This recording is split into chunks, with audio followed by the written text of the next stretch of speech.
وَظَنُّونِ إِذْ ذَهَبَ مُغَاضِبًا فَظَنَّ أَن لَّن نَّقْدِرَ عَلَيْهِ فَنَادَىٰ فِي الظُّلُمَاتِ أَن لَّا إِلَٰهَ إِلَّا أَنتَ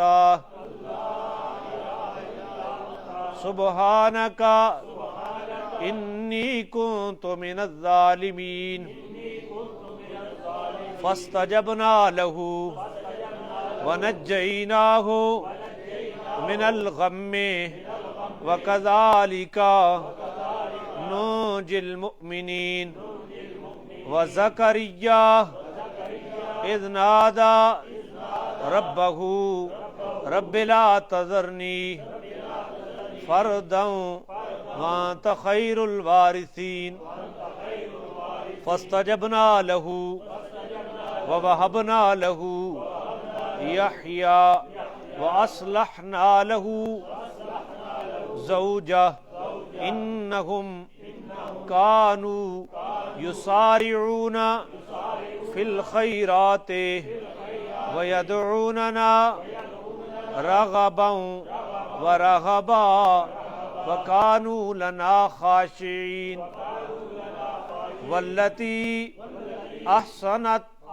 فَرْجَهَا فَنَفَخْنَا فِيهَا مِن رُّوحِنَا وَجَعَلْنَاهَا وَابْنَهَا آيَةً لِّلْعَالَمِينَ إِنَّ هَٰذِهِ أُمَّتُكُمْ أُمَّةً وَاحِدَةً وَأَنَا رَبُّكُمْ فَاعْبُدُونِ وَتَقَطَّعُوا أَمْرَهُمْ بَيْنَهُمْ كُلٌّ إِلَيْنَا راجعون۔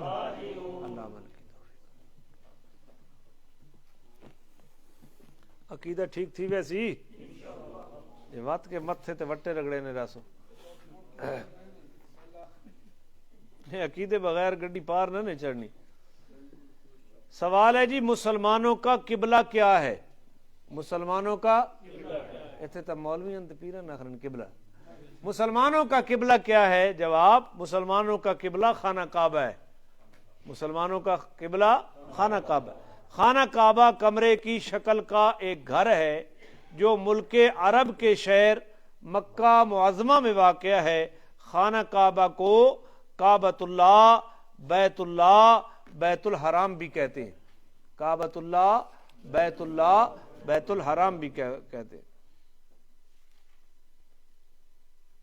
بس ٹھیک ہے، یہ کافی ہے۔